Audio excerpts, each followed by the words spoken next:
Greetings all, Gerald Clark with you on August 10th. Had some items I wanted to discuss to tie some pieces of the news together for you and connect some dots. I usually come at the news from an Anunnaki standpoint, connecting their exopolitical motives and machinations on Earth with the headlines, so that's usually the approach I'm going to take. So let's start with discussing what's going on with the U.S. dollar. So we all know that the petrodollar was set up based on everyone trading oil and involving the U.S. dollar, and the U.S. got rich off of that by establishing itself as the world's currency reserve. This happened through the Federal Reserve back early in the 20th century. I think it was in 1917 or they're very close. I'll go back and check on that. But that being said, we know that that's the approximate date that the United States then became subservient to the Federal Reserve, who was backing them, and we now know it was the Jesuits. In this article, it starts reviewing a brief history of the petrodollar. When Nixon, on August 15th, 71, made the global economy based on the U.S. dollar, and basically did it to ensure the world, if they traded in the dollar, that they could trade in their currency for gold as a insurance. They never planned on being the world's gold reserve. But so about the time it got a little bit out of control, people started looking to trade in their dollars for gold. Well, this caused a bleeding of the gold reserve in the United States, which prompted them to do something.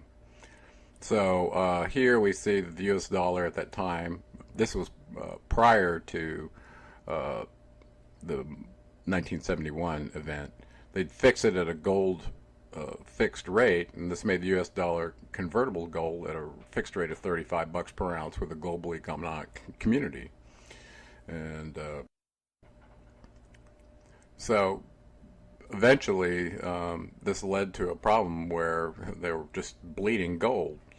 So at that point, they had what looked like four options: increase income taxes to solve the problem with everybody wanting U.S. dollars but not having enough gold to cover it; cutting the spending; borrow more money; or print money. Well, you know which route we took. We chose to print money. So this petrodollar is in trouble, and some organizations of the world are taking actions to bring the dollar down. So this is a real problem.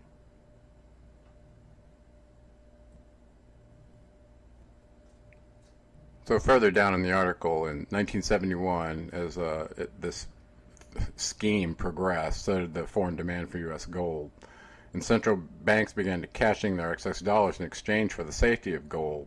As the nations lined up to convert their dollars, holding for Washington's gold, the United States realized the game was over. Clearly, America had never intended to be the globe's gold warehouse. Instead, the convertibility of the dollar into gold was meant to generate a global trust in U.S. paper money. Simply knowing the U.S. dollar could be converted into gold if any necessary good was to be had, some, not for everyone. The nations who began to doubt America's ability to manage their own financial house decided to opt for the recognized safety of gold. So this poor fiscal monetary policy led to people demanding gold for their paper. For those of you that have read my book, The Anunnaki Mburu, you know I mentioned the Anglo-American Mining Corporation. This is a corporation that has multifaceted mining and ore strategies around the world. They were one of the largest mining companies in the world, going all the way back to, looks like, 1917. How interesting. About the time the Federal Reserve was set up. And it's quite interesting if you read through when they started and where they do business. Okay. So in 1999, they merged with a Luxembourg-based company from Menorca, which had been responsible for their international assets. They combined with the Anglo-American Corporation for South Africa interests. Now, the reason this is interesting to me is because Michael Tellinger went to South Africa and followed the Sumerian account and made under the premise that those African gold mines that the Anunnaki started were still there. And we now realize, if you look at the Anglo-American Mining Corporation map, you can see that they own the mines in the area that Michael Tellinger was talking about. Okay, so this is the very area we referred to. Now, recently, there's been a real interesting development in South Africa over, I don't know, a little bit of a disease scare with Ebola. And I wanted to talk about something real quickly that I discovered in the book Guns, Germs, and Steel that also involved gold. So back in Peru, this is after Cortez had already conquered the area near Panama.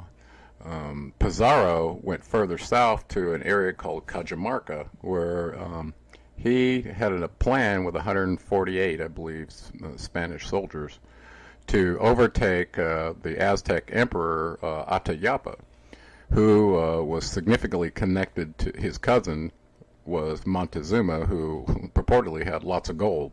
So they held him captive, held him for ransom. They brought what appeared to be a room full of gold. He held his hand up high and said, "Bring this much and we'll give you, and we'll let you free." Well, they killed him anyway and then went after Montezuma. So this quest for gold was quite interesting. Well, in that book, Guns, Germs, and Steel, it talks about how the germs that were brought in had a devastating effect on the populace all over that area, and even in Mexico as well. So all of a sudden, keeping in mind the idea of germs affiliated with the conquest for gold, this might be a little shocking when we look at this. So this new company has located a very, very large reserve of gold. It was established in 2007. Now, remember before we said there was Anglo-American Mining Corporation? Now we've got the Viking mines. Wonder how those are related. Interesting terminology they chose. Anyway, this new one was established in 2007, traded on the Australian exchange to explore for, develop, and mine minerals in Ghana, West Africa. They hold more than 250 square kilometers of ground in two project areas, West Star Blue River and Akawas East and West. Both projects are located in southern Ghana with the Ashanti Gold Belt, one of the most highly gold-endowed and tightly held geological provinces in the world.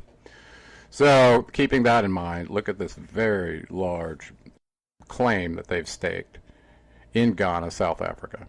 All right, very, very interesting. Now, let's look at the next picture.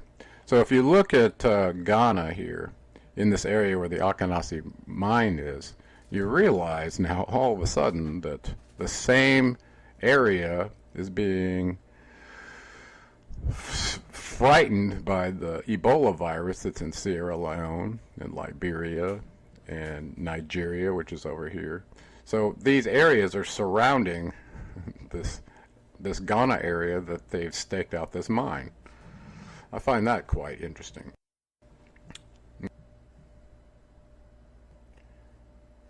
I wanted to take a minute to do a little survey of South Africa to talk about the Anunnaki gold mines and some of the housing structures, circular buildings that have been found there. I won't spend a lot of time because that's really Michael Tellinger's gig, but I did want to give you this link and let you look at some of the pictures that have been found here. So the claims are about 160 to 200,000 BCE, the same time the genetic program was going on in South Africa in the House of Shimti. So there's an area here that he gives and then gives the coordinates in this article in this area. So if you go to South Africa, right in between this area, and preview this area in this region, you can see a lot of these stone circles. So here's a little timeline that's provided, and then right down here are the coordinates for the four-corner region where you can go and see some of these for yourself. I was watching one, and I wasn't able to find it, where he believed he'd found Enki's headquarters with all kinds of mines and things like that there. So I'm looking for that. It was another video I found. I may share it with you later. There's Michael Tellinger looking at some of the structures in South Africa. Okay, so you can go on Google Earth and look at some of these yourself. Very, very interesting. And I'll scroll through this. So here's another coordinate you can look at. All right, so now we know the Anunnaki were in South Africa, mining gold. Now you UK and the US with their Anglo-American and Viking corporations as their proxy agent out of Australia or down in Africa stealing gold again. Okay, call it investing, but somehow they're taking away the country's most precious resource and have been since 1917 under whose authority? So now we've had the CDC. Let's talk about the CDC real quick before we do that. Where they work, you can see they have a significant presence in Africa, including all of these regions here in South Africa that they mentioned, and almost all of them are focused on AIDS or Ebola. So that said, we know there's been a scare in the. Let's go back to this area here, so you can see this map. You can see right, it's Guinea, Sierra Leone, Liberia, and Niger. This area over here is where the scare is. Well, notice how this region surrounds Ghana, where this gold mine is, which sits right about in this region. Very interesting coincidence, I think. We saw just recently that the Army evacuated 2 health workers from Africa that had been exposed to the virus. No one can figure out why they didn't just take this wonderful vaccine to Africa for them to partake of it there rather than bring them here. So that's very suspicious in and of itself. It creates a scare, which is, I think, partly what they want, to distract us from some other things that are going on in the headlines. In this next article, the Ebola virus pandemic, a weapon of mass destruction, by Joachim Hagopian. Now, he turns out to be a retired Army veteran and really a good writer. He starts talking about the hemorrhagic fever breaking out, which started in February in the West African nation of Guinea, then spread from Liberia to Sierra Leone and Nigeria. Notice all 4 of these regions surround Ghana, where this massive gold deposit is. Keep that in mind. Later on in this article, he talks about the death rate and so on and so forth, but he starts getting further on down and starts talking about the CDC's role in this process and some places where it spread. It was quite interesting, though, as you get a little farther down into the article, you start realizing he has a perspective on how bioweapons are used in the military, and that part really is quite interesting. So he starts making the case that the aerosol could be contagious within a certain range. We now know it's about 3 to 5 feet. If you're walking around somebody that close, you could get it. We mentioned the other day Obama's quarantine list. So if you're coughing, he could put you in a quarantine, hopefully end you up in a FEMA camp.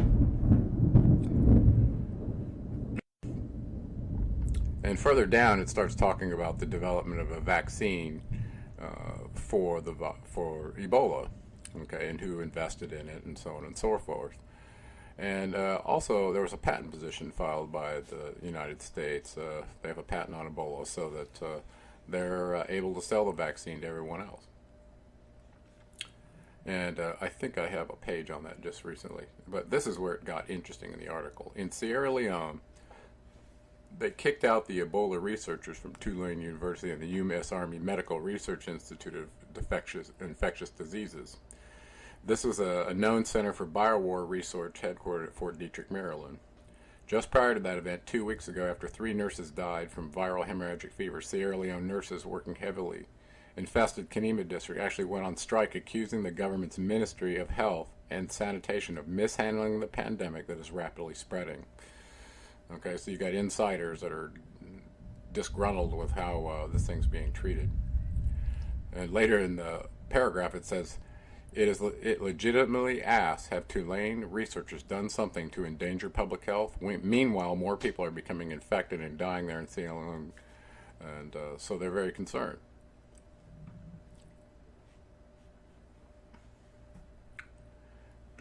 So further down, back in 2009, the Tulane University Ebola researchers received more than $7 million grant from the National Institute of Health to fund the detection kits allegedly used in Sierra Leone.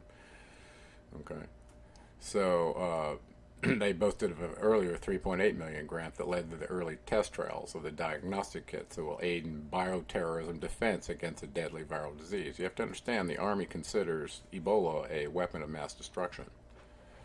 So this indicates that the biowarfare research team had been experimenting with its kits on the Sierra Leone people for at least 7 years before they were ultimately banished recently. So there's some crazy stuff going on in there. He gives some advice about taking vitamin C to head it off, help your immune system, but doesn't make any guarantees.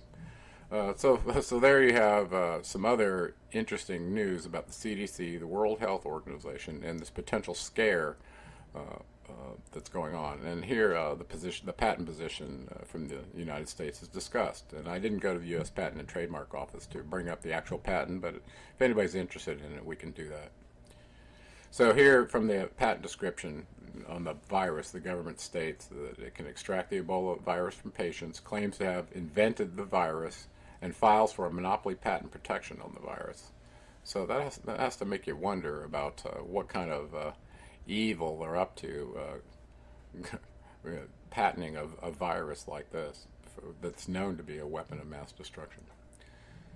I'm going to close this with a summary to give you my hypothesis about what's going on. Number one, the evil scheme of the United States to set up a petrodollar to steal the resources from the rest of the world has finally come to an end. And the BRICS nations are making sure of that. So you should expect to see the United States either moving to implement the North American Amero so they can hide the fact that the US dollar has been plummeted, or potentially, like I'm suggesting, to go shore up enough gold such that the US dollar had some backing and reestablish some sense of security that people could trade their paper for gold, and that the superpower is still going to make that okay for them.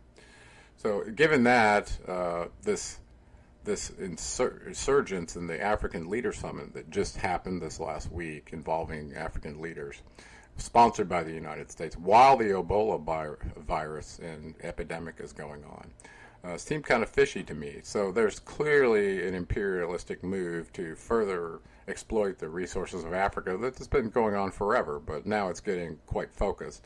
And the focus of the United States, my premise is, we don't have any gold anymore because we've already had that Ponzi scheme pulled out from under us. So we're going to go establish some stakes in Africa through our proxy agent, this investor mining corporation, the Viking Corporation, sponsored out of Australia, to go get some African land that we now know holds more gold. Hey, what happened, Inky? Did you overlook that big pile, or did you just not get to it? That being said, it's over 1 million ounces according to what they've released so far, and there's probably a lot more.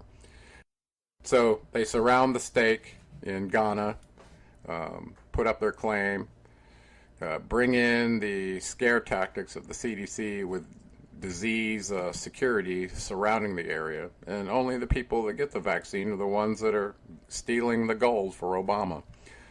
How's that sound for you? So think about that as you're looking at this whole scheme unfold, and see if that doesn't ring true. We'll do something more positive next time, hopefully on the human energy body and some other ascension techniques. But for now, it's interesting to tie where the Anunnaki were working, getting gold to put in their atmosphere and protect their planet, while you see what's going on with the New World Order forces now that are not operating in accordance with the tenets that Enki had set forth as the chief deity of Atlantis, as Poseidon, working toward character qualities, but instead pursuing greed and willing to exterminate anyone else that might possibly transgress their gold mining claim in Ghana, and also the ones owned by the Anglo-American Mining Corporation down in South Africa. So could it be that the same gold seekers from the Anglo-American Mining Corporation, which on their website state that they have a public relationship with the Centers for Disease Control relative to AIDS and HIV? So all of a sudden, this mixing of disease with gold is starting to get a little overwhelming. It goes way back in history, and it's still going on. So take a look, see what you think, and I'll leave links for everyone to follow up on this research.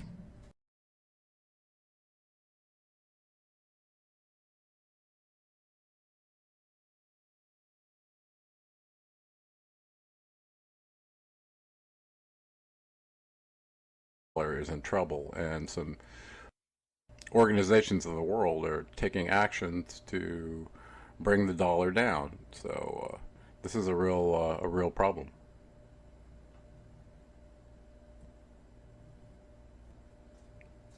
So further down in the article, in 1971, as this scheme progressed, so did the foreign demand for U.S. gold.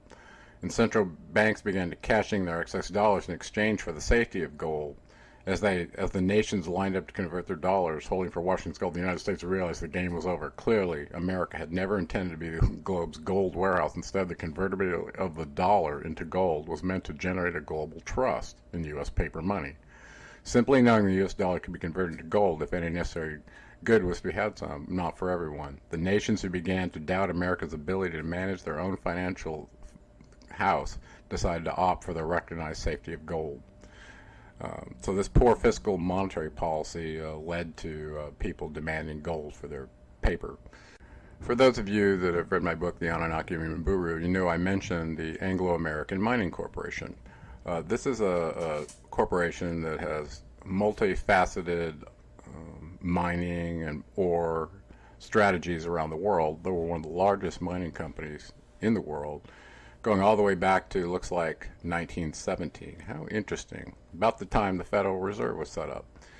And it's quite interesting if you read through when they started and where they do business. Okay. So in 1999, they merged with a Luxembourg-based company from Menorca, which had been responsible for their international assets. They combined with the main. And said, we know that that's the approximate date that the United States then became subservient to the Federal Reserve, who was backing them, and we now know it was the Jesuits. In this article, it starts reviewing a brief history of the petrodollar. When Nixon, on August 15th, 71, made the global economy based on the U.S. dollar, and basically did it to ensure the world, if they traded in the dollar, that they could trade in their currency for gold as a insurance. They never planned on being the world's gold reserve. But so about the time it got a little bit out of control, people started looking to trade in their dollars for gold. Well, this caused a bleeding of the gold reserve in the United States, which prompted them to do something.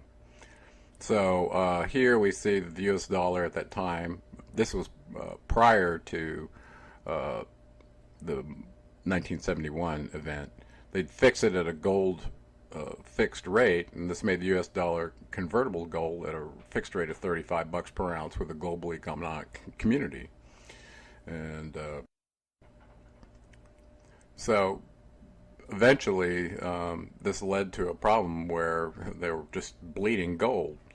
So at that point they had what looked like four options: increase income taxes to solve the problem with everybody wanting U.S. dollars but not having enough gold to cover it, cutting the spending, borrow more money, or print money. Well, you know which route we took. We chose to print money. So this petrodollar. Greetings all, Gerald Clark with you on August 10th. Had some items I wanted to discuss to tie some pieces of the news together for you and connect some dots. I usually come at the news from an Anunnaki standpoint, connecting their exopolitical motives and machinations on Earth with the headlines, so that's usually the approach I'm going to take. So let's start with discussing what's going on with the U.S. dollar. So we all know that the petrodollar was set up based on everyone trading oil and involving the U.S. dollar, and the U.S. got rich off of that by establishing itself as the world's currency reserve. This happened through the Federal Reserve back early in the 20th century. I think it was in 1917 or they're very close. I'll go back and check on that. But that